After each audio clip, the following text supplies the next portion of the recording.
చెప్పించడం మొదటిసారి జరిగింది. ఈరోజు ఎన్నికల కమిషన్ ఏకపక్ష నిర్ణయాలు తీసుకుంటామండి. దీన్ని మేము చాలా తీవ్రంగా ఖండిస్తున్నాం, గ్రహిస్తున్నాం. నేనే కాకుండా 22 రాజకీయ పార్టీలు ఢిల్లీలో ఎన్నికల కమిషన్ దగ్గరికి వెళ్ళి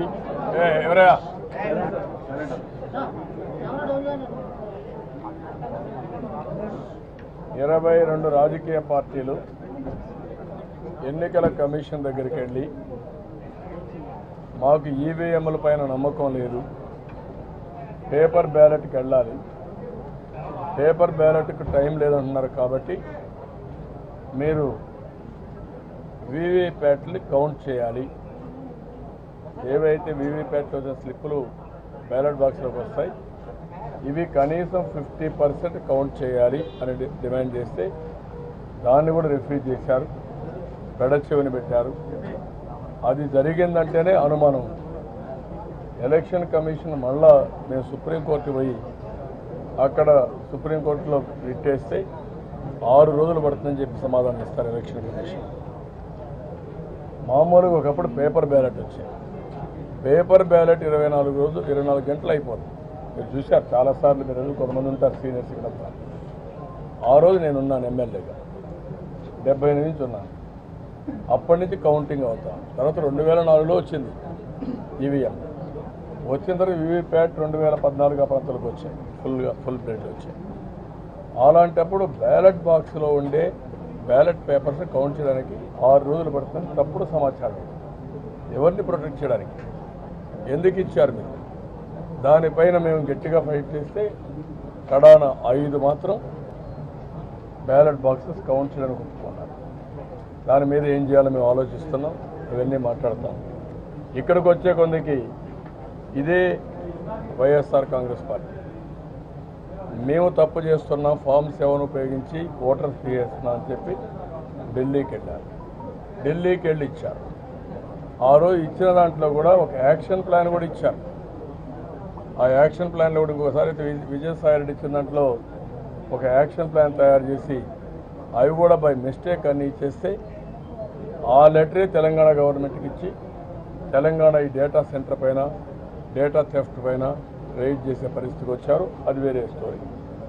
ఇక్కడికి వచ్చినప్పుడు 7 లక్షలు ఒక సిట్ వేసిన తర్వాత, కేసులు ఎస్టాబ్లిష్ చేసిన తర్వాత ఐపీ అడ్రస్లు ఇమ్మంటే ఇవ్వలేదు ఎలక్షన్ కమిషన్. అంటే the blatant misuse of power. You want to protect them by enemy. వాళ్ళందరినీ ప్రాసిక్యూట్ చేస్తే అందరూ జైలుకు పోతారు. వాళ్ళు మిమ్మల్ని మీరు కాపాడాలి. ఏ విధంగా డెమోక్రసీని కాపాడతారు? తెలంగాణలో ఇదే మరి జరిగింది. తెలంగాణలో ఏం జరిగింది? 25 లక్షల ఓట్లు తీసేశారు. 25 లక్షల ఓట్లు తీసేస్తే ఏం మాట్లాడకుండా ఎలక్షన్లు అయిపోయినా ఒకసారి చెప్పి వదిలిపెట్టారు. డెమోక్రసీ ఒకసారి అయిపోతుందండి. వాళ్ళు హైకోర్టు వరకు పోయారు, హైకోర్టు కూడా రెమెడీ రాలేదు. ఇది దారుణం. కాకపోతే ఏమవుతుంది? అక్కడ మేము ఇచ్చిన తర్వాత మీరు యాక్షన్ తీసుకోలేదు. దానికి election commission has to answer. 5 కోట్ల మందికి, ఈ దేశ ప్రజానికానికి వీళ్ళు సమాధానం చెప్పవలసిన బాధ్యత పైన ఉంది. అదే మరిగా ఈరోజు మీరు చూస్తే ఎలక్షన్ కమిషన్ ఎన్ఫోర్స్మెంట్కి రాకమను, కోడ్ ఆఫ్ కాండక్ట్ రాకమను, శ్రీకాకుళం కలెక్టర్ని ట్రాన్స్ఫర్ చేస్తారు. మీకేం సంబంధం? అప్పుడు మీరు ఎటు చేస్తారు ట్రాన్స్ఫర్స్? మీ పరిధిలోకి వచ్చిన తర్వాత మీరు ఎలక్షన్ కమిషన్ ఆపరేషన్కి వచ్చినాక మీ వైలేషన్ ఉంటే అక్కడి నుంచి మీరు పరిధి. కానీ ఇది క్లియర్ కట్ హై హ్యాండెడ్నెస్. దీన్ని ఇచ్చేసాను.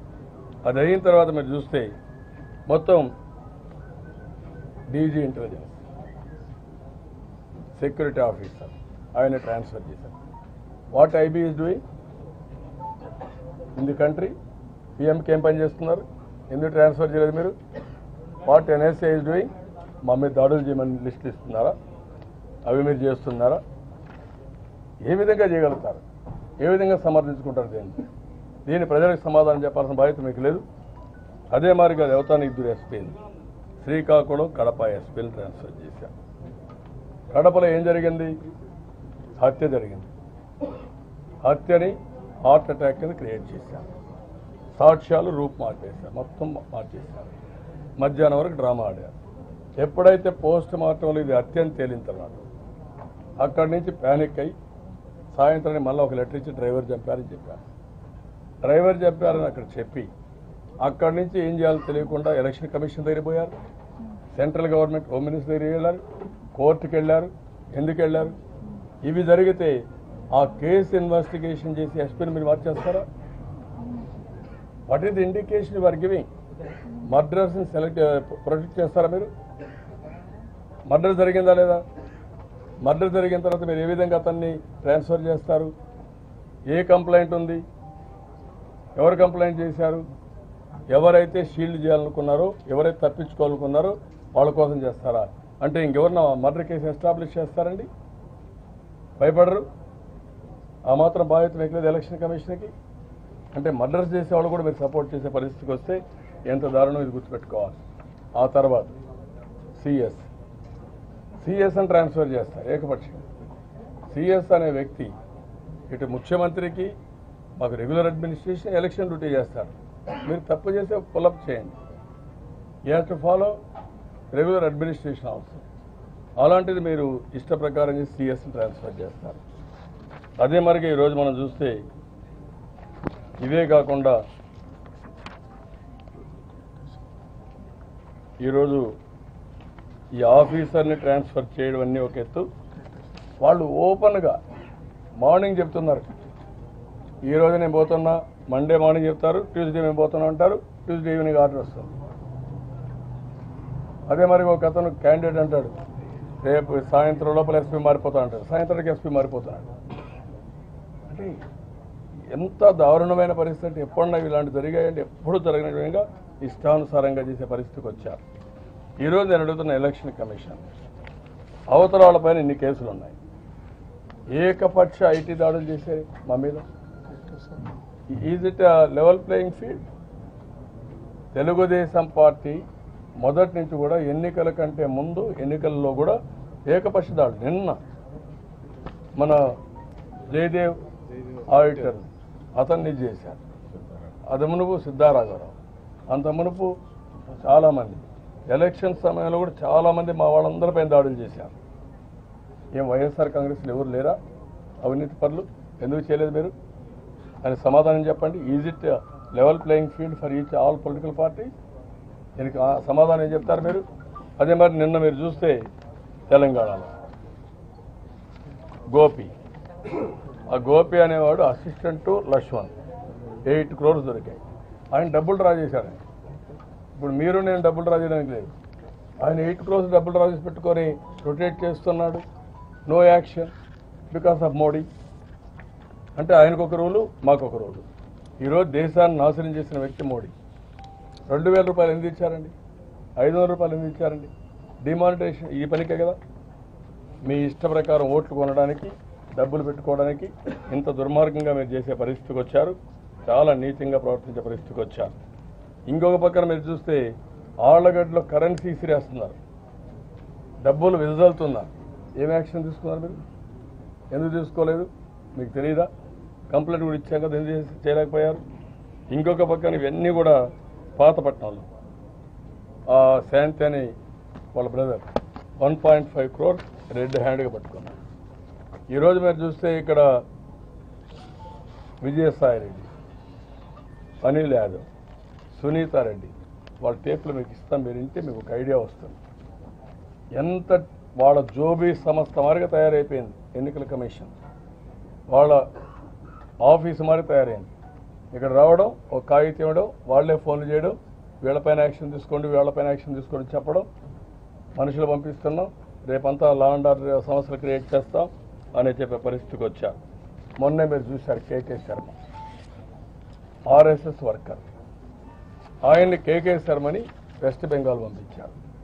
అక్కడ అందరూ అపోజ్ చేస్తే తిరిగి మా దగ్గర పంపిస్తారా మీరు? ఏంటి మీ ఉద్దేశం? ఏం చేయాలనుకుంటున్నారు?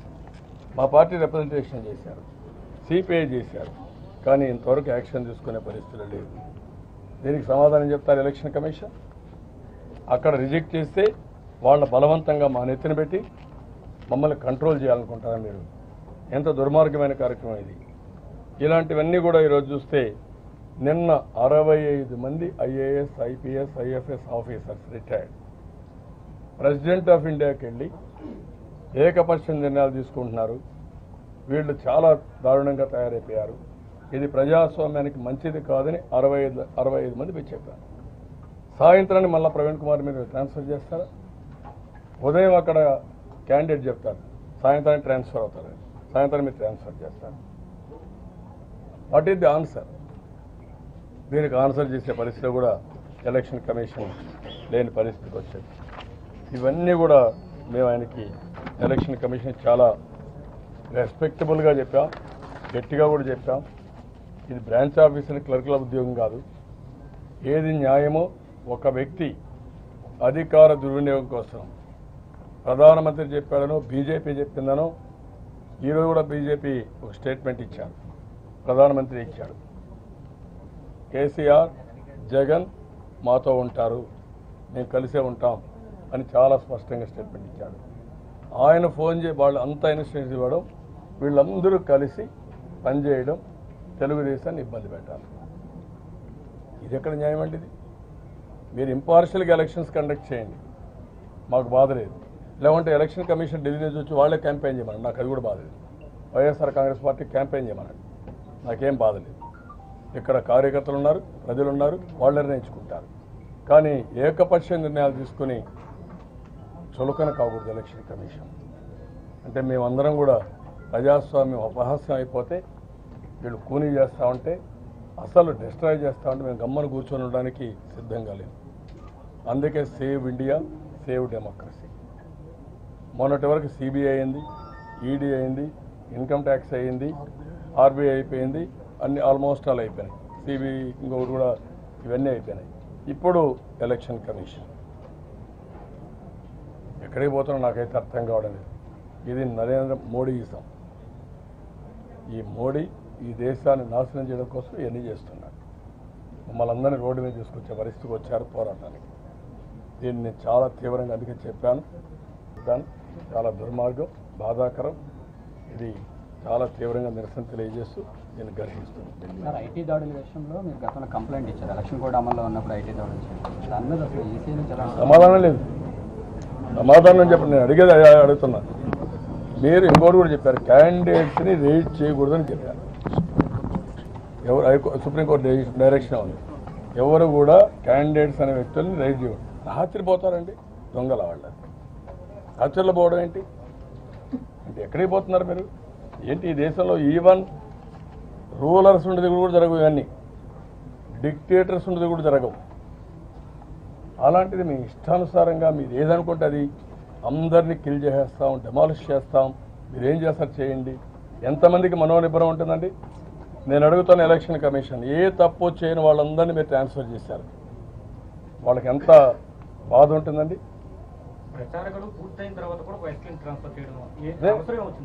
అవసరం అంటే వచ్చింది వాళ్ళకు. ఆయన చెప్పాడు, జగన్మోహన్ రెడ్డి చెప్పాడు, నరేంద్ర మోడీ క్లియర్ ఇన్స్ట్రక్షన్ ఇచ్చేశాడు, జగన్మోహన్ రెడ్డి ఏం చెప్తే చేయాలని చేస్తారు. ఆయన ఇక్కడ కూడా లేడు, హైదరాబాద్లో కూర్చో కాన్స్పిరసీ.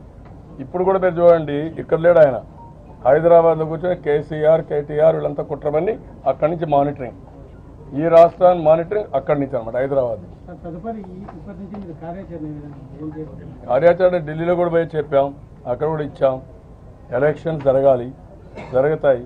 అదే మాదిరిగా వీళ్ళు కూడా హద్దుల్లో ఉండాలి, గౌరవంగా డెమోక్రసీని కాపాడుకుంటూ డెమోక్రటిక్ వేస్లో వాళ్ళు ఎలక్షన్స్ కండక్ట్ చేస్తే మాకేం అబ్జెక్షన్ లేదు, ఫుల్గా కోఆపరేట్ చేస్తాం. డిఎస్ గారి బదిలీ విషయంలో కానీ ఎస్పీ ట్రాన్స్ఫర్ విషయంలో కానీ రాష్ట్ర ప్రభుత్వం ఏమైనా సంప్రదించలేదు? ఎక్కడా సంప్రదించలేదు, కనీసం కరెస్పాండెన్స్ లేదు. ఏకపక్షం ఢిల్లీని చేయడం, కనీసం అదే అడిగా ఇక్కడ సీఈఓ గారిని, వాళ్ళు పంపిస్తే మీరు కూడా వెరిఫై చేయాలి కదా. వెరిఫై చేయకుండా ట్రాన్స్ఫర్లు చేయడం ఏంటి? వెరిఫై చేయకుండా యాక్షన్ తీసుకోవడం ఏంటి? కనీసం ఎవరన్నా పనిష్ చేస్తే వాడికి అవకాశం ఇస్తాం కదా. ఎవరికైనా ఒక పనిష్మెంట్ ఇచ్చేటప్పుడు అవకాశం ఇచ్చి వాళ్ళు చెప్పింది రెండు విన్న తర్వాత ఏది వాస్తవం అయితే చేస్తారు. అట్ట కాకుండా ఏకపక్షంగా ఢిల్లీలో హూ ఆర్ దే నేను అడుగుతాను. ఎందుకు ఇవన్నీ బ్రాంచ్ ఆఫీసులు ఎందుకు? ఇక్కడ సీఈఓలు ఎందుకు? నువ్వే పని చేయి, నువ్వే ఆర్డర్స్ పంపి, నువ్వే పేతనం చేయండి. మొత్తం మీరు నరేంద్ర మోడీ గారు చేయండి దేశం అంతా, మాకే అబ్జెక్షన్లే. సుమోటోగా మేమేం చేయడం లేదు, వచ్చిన ఫిర్యాదుల మేరకే వెరిఫై చేశారా? ఐఎమ్ ఆస్కింగ్, వెరిఫై చేశారా? ట్రూత్ ఉందా? You give the truth, you establish a truth. Truth లేకుండా ఎడ్ చేస్తారు మీరు. Without notice, without truth, without opportunity, how can it do? వాళ్ళ కాన్షియస్ ఉంటుంది కదా ఆఫీసర్లకి, ఎడ్ చేస్తాను. గతంలో సార్ మనం ఇచ్చిన కంప్లైంట్స్ మనం ఎందుకు యాక్షన్ తీసుకోలేదు? 7 లక్షల మంది 7 లక్షల ఓట్లు తీసిన వాడికి ఇచ్చావు, చాలా కంప్లైంట్ ఇచ్చాను మేము. దానిపైన ఏం యాక్షన్ తీసుకున్నాం మీరు? దానికి సమాధానం చెప్పండి. ఏం మొరల్ దెబ్బతింది? ఎవరు మొరల్ ఇంకా వాళ్ళందరికీ ఆఫీసర్స్ మా కార్యకర్తలు మొరల్ ఇంకా పెరుగుతుంది. పబ్లిక్ కూడా రియాక్ట్ అవుతారు. డెమోక్రసీని కాపాడుకోవడానికి ఇది ఒక చంద్రబాబు నాయుడు బాధ్యతనో ఒక తెలుగుదేశం పార్టీ బాధ్యతనో కాదు.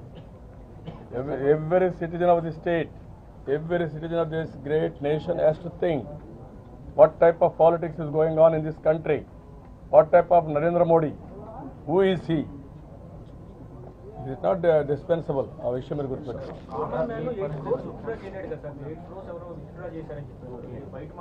మీరు చేయలేరు, ఆయన చేస్తారు. వాట్ ఐఎమ్ ఆస్కింగ్, ఆయన ఏమైనా చేస్తారా? పోలింగ్ బాగానే ఉంటుంది. మేము అడిగేదంటే ఇంపార్షియల్ ఎలక్షన్స్ కండక్ట్ చేయండి, అప్రతిష్ట పాలు కావద్దండి, డెమోక్రసీని ఫాలో కాండి. మీరు ఈక్వల్ ఏదైతే మనం లెవెల్ ప్లేయింగ్ ఫీల్డ్ అన్ని పొలిటికల్ పార్టీస్ సమానంగా చూసి ఎవరు తప్పు చేసే వాళ్ళని యాక్షన్ తీసుకోండి. ఇంపార్షియల్గా ఎన్నికలు నిర్వహించండి. రేపు టీడీపీ సెంట్రిక్ గా పెద్ద ఎత్తున కుట్రలు జరగబోతున్నాను ఒకటి. రెండోది, జీవీఎల్ మార్నింగ్ మాట్లాడుతూ ఈసీ చేసేటువంటి సోదాలు సరిపోవు తెలుగుదేశం పార్టీ మీద, మరిన్ని సోదాలు చేయాల్సిందే. ఆ సోదాలు చేసేంత వరకు కూడా టీడీపీ అధినేత చంద్రబాబు ముందు కూర్చొని దీక్ష చేస్తారంటాడు మార్నింగ్ ప్రెస్ కాన్ఫరెన్స్. చేయమనండి. ఎవరేం చేస్తారో, ఎన్ని కుట్రలు పంతారో పన్నమని కూడా. మేము కూడా దీన్ని ప్రజాస్వామ్యాన్ని కాపాడుకోవడానికి దేశంలో అంత ఈజీగా వదిలిపెట్టాం. ఈ దేశంలో ప్రజాస్వామ్యాన్ని కాపాడుకోవడానికి ప్రజాస్వామ్య హితులందరూ రావాలి. అందుకే నేను అడిగాను. 65 మంది ఆఫీసర్లు వచ్చారు, సిగ్గుండాలి మీకు. ఇంకా 65 మంది ఆఫీసర్లు వెళ్ళి ప్రెసిడెంట్ ఆఫ్ ఇండియా దగ్గరికి వెళ్ళి దేశంలో ప్రజాస్వామ్యాన్ని కాపాడాలి, దుర్మార్గం జరుగుతూ ఉంది, ఎన్నికల స్వయం ప్రతిపత్తి పోయింది అని వాళ్ళు కంప్లైంట్ చేస్తే మీకు ఇప్పటికైనా రియలైజేషన్ రావాలి కదా. వాళ్ళకుండే ఆ మాత్రం మీకు కొద్దిగానే ఉండాలి కదా దేశం మీద. లేదు, ఐహార్డ్గా బిహేవ్ చేస్తే చూస్తారు మీరు ఏం జరుగుతుంది.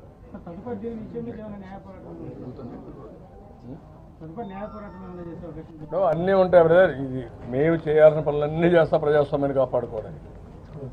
సెకండ్ థాటే లేదు. నేను ఇక్కడికి వచ్చింది యాజ్ ఏ పార్టీ ప్రెసిడెంట్.